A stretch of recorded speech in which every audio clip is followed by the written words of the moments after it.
ہمیں کاشیسلی پروسیڈ کرنا چاہیے، کیونکہ اس کے ساتھ جی سینسٹیوٹی اور فرجلٹی بہت زیادہ اٹیچ ہے اس معاملے کے ساتھ۔ بالکل، لیکن عقیل ملک صاحب، آپ ذرا اس بات کی بھی تصدیق یا تردید کر دیجیے گا کہ ہم یہ کہہ سکتے ہیں کہ یہ جو حال ہی میں کچھ میڈیا آؤٹلیٹس جو ہیں انہوں نے یہ بھی رپورٹ کیا کہ پاکستان کے اندر، خاص طور پر اسلام آباد کے اندر جو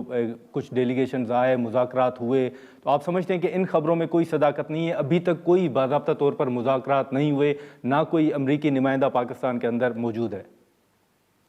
دیکھیں، نہیں، میں اس چیز کی تصدیق یا تردید تو نہیں کر سکتا، میں یہ ضرور آپ کو کہہ سکتا ہوں کہ یہ ایک آن گوئنگ پروسیس ہے، اور اس میں جس طرح میں نے ذکر کیا کہ کانفیڈینشیلٹی اور فریجلٹی اور سینسٹیوٹی اتنی زیادہ اس کے ساتھ ہے، تھوڑا سا ان معاملات کو دیکھنے بالکل کی ضرورت ہے۔ بالکل میڈیا نے رپورٹ کیا، مختلف جو بین الاقوامی جریدے ہیں انہوں نے اس چیز کو کوٹ کیا کہ تمام تر نظریں جو ہیں وہ اسلام آباد پہ ہیں، لیکن اس چیز کا حتمی فیصلہ تو ابھی نہیں ہوا، تو اب دیکھنے کی ضرورت ہے، کیونکہ اس کے ساتھ ظاہری بات ہے کہ یہ بھی میڈیا نے رپورٹ کیا کہ مصر بھی اور ترکیہ بھی جو ہے وہ ان کے ساتھ بھی جو ہے معاملہ آگے جو بڑھا ہے، جو بھی معاملات جس طرح ذکر میڈیا رپورٹنگ میں جو آیا ہے، میں واضح طور پہ جی تو آپ کو یہ کہوں کہ ابھی فی الوقت یہ بڑا ایک نیسن سٹیج پہ ہے اور ایک آن گوئنگ پروسیس ہے، اور اس کو اللہ خیر کرے، وہ آگے بڑھے گا، اور جس طرح بھی بڑھے گا پارٹیز کی کانکرنس کے ساتھ، پارٹیز کی رضامندی کے ساتھ، تو پھر یہ معاملہ آگے بڑھ سکتا ہے، اور تب معاملات آگے بڑھیں گے۔ ٹھیک ہے، لیکن منسٹر صاحب، یہ جو اب مذاکرات کی طرف یا جو پاکستان کوششیں کر رہا ہے سفارتی سطح پر ثالثی کا کردار ادا کرنے کے حوالے سے، اس ساری صورتحال میں اگر ہم بات کریں تو اسرائیل بھی ہے۔ یہ اگر معاملہ اللہ کرے کہ رک جائے یہ جنگ، تو آپ کی نظر میں، آپ کی انڈرسٹینڈنگ کیا ہے کہ اسرائیل کو کیا ملے گا؟ یہ جو مذاکرات ہیں ان میں کوئی اسرائیل کی بھی نمائندگی ہوگی؟ دیکھیں، مجھے نہیں لگتا، اور ہمارے اسرائیل کے ساتھ کسی قسم کے کوئی سفارتی تعلقات نہیں ہیں، نہ ہم ان کے ساتھ کوئی سفارتی تعلقات قائم کرنا چاہتے ہیں، اور واضح طور پہ یہ تمام تر معاملہ جو ہے، اب اسرائیل تو آن دا فیس آف اٹ تو وہ بوکھلاہٹ کا شکار نظر آتا ہے۔ اب مذاکرات کا یہ تمام تر جو اگر معاملہ آگے بڑھتا ہے، تو اس حوالے سے ڈائریکٹلی جو ہے وہ امریکہ اور ایران کے بیچ میں ہی ہے، تو اب یہ دیکھنے کی ضرورت ہے کہ اس حوالے سے کیا جو معاملات ہیں امریکہ سے ڈسکس ہوں گے ان دونوں فریقین کے بیچ، تو اب اس سب پہ تو میں آپ کو نہیں بتا سکتا، کہ کیونکہ یہ دونوں فریقین نے آپس میں بات چیت کرنی ہے اس حوالے سے، کیونکہ یہ جنگ جی کے ہیں تو تین فریق، لیکن اس حوالے سے دیکھیں کہ مینلی تو جو ہے وہ ایران اور امریکہ کے بیچ میں یہ جنگ نظر آتی ہے، اور ساتھ میں اسرائیل بھی ہے، تو اب کس حوالے سے وہ آگے بڑھیں گے، کیا معاملہ ہوگا، یہ تو جو میڈیشن پروسیڈنگز ہوں گی اسی میں ہی پتہ چلے گا۔ اچھا، لیکن ساتھ میں یہ بھی بتائیے گا عقیل ملک صاحب کہ ایران اور امریکہ کے درمیان جو جنگ ہے اس حوالے سے ہم ثالثی کا کردار ادا کر رہے ہیں، پیشکش بھی کر رہے ہیں، وہ تو دنیا بھی سراہ رہی ہے، لیکن افغانستان کے ساتھ جو معاملہ ہے اس حوالے سے کیا آپ کوئی پیش رفت ہوئی ہے؟ کوئی اس حوالے سے بھی پاکستان مذاکرات کی طرف جا رہا ہے، یا صورتحال آپ کو اس طرح کی نظر آ رہی ہے کوئی؟ دیکھیں، فی الوقت نہیں، ایک سیز فائر ضرور ہوا 4-5 دن کے لیے، اور آپ نے دیکھا کہ وہ عید کے پیریڈ کے لیے تھا، اور اس حوالے سے اگر میں آپ سے کہوں تو بالکل ثالثی جو معاملات تھے، ایک نہیں کئی نشستیں ہوئیں، آپ نے دیکھا یہاں سے بھی وفد گئے کابل، اور پھر دوحہ میں بھی، اور پھر استنبول میں بھی، اور وہ تمام تر مذاکرات اور بات چیت ہوتی رہی، لیکن to no end and with no end in sight, کہ وہ اپنی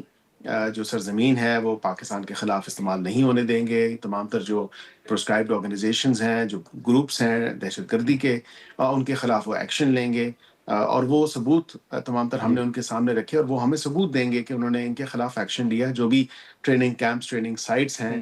وہاں پہ ان کے حوالے سے، تو پشت پناہی تو وہ بالکل ان کو حاصل ہے، ان گروپس کو، افغان طالبان رجیم کی طرف سے، تو ہم نے بہت کوشش کی، ثالثی کی، مذاکرات کی، اپنے دوست ممالک جو ہیں، برادر ممالک، قطر بھی ہو گیا، ترکیہ بھی ہو گیا، وہاں پہ بھی راؤنڈز ہوئے، آپ نے دیکھا۔ اس کے بعد ایک یہ ڈسائسو ایکشن ہے کہ بالکل جو آپریشن غزب الحق ہے، بالکل اس میں جو ہے وہ تب تک چلے گا جب تک وہاں پہ دہشت گردی جیسی جو کے لیے جو پناہ گاہیں بنائی گئی ہیں، دہشت گردی کے جو عناصر وہاں پہ موجود ہیں، تب تک وہ ختم نہیں ہوتے، تب تک جو ہے یہ آپریشن جاری رہے گا۔ جاری رہے گا، لیکن جب بھی افغانستان کا ذکر ہوتا ہے عقیل ملک صاحب، تو پی ٹی آئی کا بھی اس میں ضرور ایک ذکر آ جاتا ہے، اور ہمیشہ یہ موقف بھی رہا ہے کہ خاص طور پر جو افغانستان کے حوالے سے پی ٹی آئی اپنا مطالبہ ایک سامنے رکھتی ہے اور وفاق کا ایک اپنا موقف ہوتا ہے۔ اس وقت جو صورتحال ہے اس میں آپ سمجھتے ہیں اور اتفاق کرتے ہیں کہ اس وقت جو صوبائی حکومت ہے خیبر پختونخوا کی، وہ وفاق کے ساتھ تعاون کر رہی ہے امن و امان کی صورتحال کے حوالے سے، افغانستان کی صورتحال کے حوالے سے؟ جی بالکل تعاون ان کا ہے، اور اس میں کوئی ایسی ڈھکی چھپی بات نہیں، کیونکہ آپ نے دیکھا کہ وزیر اعظم سے بھی ملاقات ہوئی، وزیر اعلیٰ کی، اور اس کے بعد انہوں نے وہ ایپیکس کمیٹی بھی جو ہے اس میں بھی ان کی شرکت کمیٹی ہوئی، کا اور رمضان جی کے مہینے میں بھی اگر آپ دیکھیں تو یہ تمام تر آپریشن چل رہے ہیں۔ اب فارن پالیسی پروونشل سبجیکٹ تو نہیں ہے، ہاں ان کی کوئی ایسی اگر ریزرویشنس تھیں، یا اگر ان کے کوئی میرے خیال سے ایک نظریہ مختلف تھا، یا دیکھنے کا اس حوالے سے، اور مذاکرات کے اوپر زور تھا، تو مذاکرات کے بھی اوپر وہ تمام تر چیزیں انہوں نے دیکھ لیں کہ مذاکرات ہوئے، ایک نہیں کئی دفعہ ہوئے، دوحہ پیس پروسیس سے لے کے جی ابھی تک 2021 سے لے کے ابھی تک جو مذاکرات ہوئے 2025 تک استنبول میں اور دوحہ میں دوبارہ، تو وہ مذاکرات آپ دیکھ لیں کہ کتنے سال سے مذاکرات چل رہے ہیں، وفود گئے، لیکن اس میں کوئی خاطر خواہ جو ہے وہ کامیابی حاصل نہیں ہو سکی، اور ہماری طرف سے تو ہم نے حتی الامکان کوشش کی کہ مذاکرات سے، خوش اسلوبی سے تمام تر یہ معاملات حل ہوں، لیکن اب وہاں پہ دو تین مختلف گروپس ہیں، وہ ان گروپس کی جو پروسکرائبڈ آرگنائزیشنز ہیں، دہشت گردی کے گروپس ہیں، ان کی پشت پناہی کرتے ہیں، وہ آپس میں ہی تذبذب کا شکار ہے، کوئی فیصلہ جو ہے انڈیسائسونیس کا شکار ہے، کوئی فیصلہ نہیں لے پاتے، تو اب پھر ہمیں اور کوئی ریزورٹ نہیں تھا ان کے خلاف ایکشن کرنے کا، اور پھر ہم نے وہ ایکشن کیا، اور پریسیژن کے ساتھ ٹارگیٹڈ جو ہے وہ ہم ایکشن کر رہے ہیں آن دی انٹیلیجنس بیسڈ آپریشنز۔ ٹھیک ہے، لیکن سر ابھی یہ جو پی ٹی آئی کا ہم ذکر کر رہے ہیں، حال ہی میں آپ نے دیکھا کہ جو خان صاحب نے اپنے بیٹوں کے ساتھ گفتگو کی، اور ماضی قریب میں جو عمران خان کے بیانات ہیں وہ اداروں کے خلاف رہے ہیں، وفاق کا اس حوالے سے موقف بھی رہا ہے، لیکن اب جو انہوں نے اپنے بیٹوں کے ساتھ گفتگو کی، اس کے بعد جو انہوں نے تنقید کی ہے وہ صرف عدلیہ کے اوپر کی ہے، تو آپ بطور وزیر قانون و انصاف سر، آپ اس پر کیا کومنٹ کریں گے کہ یہ کوئی نیریٹو عدلیہ کے خلاف باقی جو اداروں پر تنقید ہوتی تھی اس سے ہٹ کے عدلیہ کو نشانہ بنانا، آپ اس کو بطور منسٹر کس طرح دیکھ رہے ہیں سر؟ دیکھیں، اب میں جو بھی وہ بیان دیتے ہیں، چاہے وہ اداروں کو ٹارگٹ کرتے ہیں یا اس دفعہ انہوں نے عدلیہ کو ٹارگٹ کیا، میں نے تو ہمیشہ یہ بات کی کہ ان کو اپنی فیملی سے جو ملاقات ہے صرف اس کو فیملی پیرامیٹرز میں ہی رکھنا چاہیے، یا اس ملاقات کے حوالے سے ہی معاملات جی رکھنے چاہیے۔ اب یہ جو حالیہ بیان انہوں نے دیا، انہوں نے عدلیہ کو ٹارگٹ کیا، تو آج کی عدلیہ تو قانون اور انصاف کے تمام تر تقاضے پورے کر رہی ہے، اور آئین و قانون کے مطابق فیصلے کر رہی ہے۔ اب مجھے اچھا نہیں لگتا کہ میں ان کو یاد دہانی کراؤں کہ ان کے دور حکومت میں جب وہ وزیر اعظم تھے تو تب عدلیہ جو ہے اس کا کیا کردار تھا، اور عدلیہ کو کس طرح انہوں نے اپنے جو ذاتی مقاصد ہیں، اپنے حریفوں کے خلاف استعمال کیا، اور وہ زبان زد عام ہے، وہ آپ کے سامنے ہے کہ عدلیہ نے جو کیا، چاہے وہ کسی بھی ٹیر کی عدلیہ تھی، کسی بھی لیول پہ تھی، تو انہوں نے جو کچھ کیا وہ اپنی زبانی خود انہوں نے بتایا۔ تو یہ اب مجھے تو کہنا اچھا نہیں لگتا، لیکن کہ آج وہ عدلیہ کو جو ہے ٹارگٹ کر رہے ہیں، اور آج کی عدلیہ جو ہے وہ پولیٹیسائز نہیں ہے، آج کی عدلیہ جو ہے وہ ان کا کوئی فیوریٹ نہیں ہے، آج کی عدلیہ جو ہے وہ صرف اور صرف قانون اور آئین کے مطابق ہی فیصلے کر رہی ہے، نہ کہ کسی کی ومز اور وشز کے مطابق، جس طرح عمران خان صاحب کے دور میں ہوتا رہا۔ ناظرین، بیرسٹر عقیل ملک صاحب ہمارے ساتھ موجود ہیں، ہم یہاں پر ایک مختصر سا بریک لیتے ہیں اور بریک کے بعد ہم گفتگو کو یہیں سے آگے بڑھاتے ہیں۔ پروگرام میں ایک بار پھر خوش آمدید سر۔ اب آپ لا منسٹر ہیں، ایک تنقید جو پی ٹی آئی کر رہی ہے، یا حال ہی میں خان صاحب نے کہا، یا جمائمہ صاحبہ کا ایک ٹویٹ بھی آیا کہ ان کے بیٹوں کو حکومت جو ہے وہ پاکستان آنے نہیں دے رہی۔ پھر نائکاپ کے حوالے سے بات ہوئی تو انہوں نے کہا کہ نائکاپ کی بات اس لیے کی جا رہی ہے تاکہ برطانیہ کا قانون جو ہے، یا پھر وہ بیٹے اگر پاکستان آتے ہیں تو ان کو گرفتار کیا جا سکے۔ آپ سمجھتے ہیں کہ واقعی حکومت کوئی رکاوٹیں کھڑی کر رہی ہے عمران خان صاحب کے بیٹوں کی پاکستان آمد کے حوالے سے؟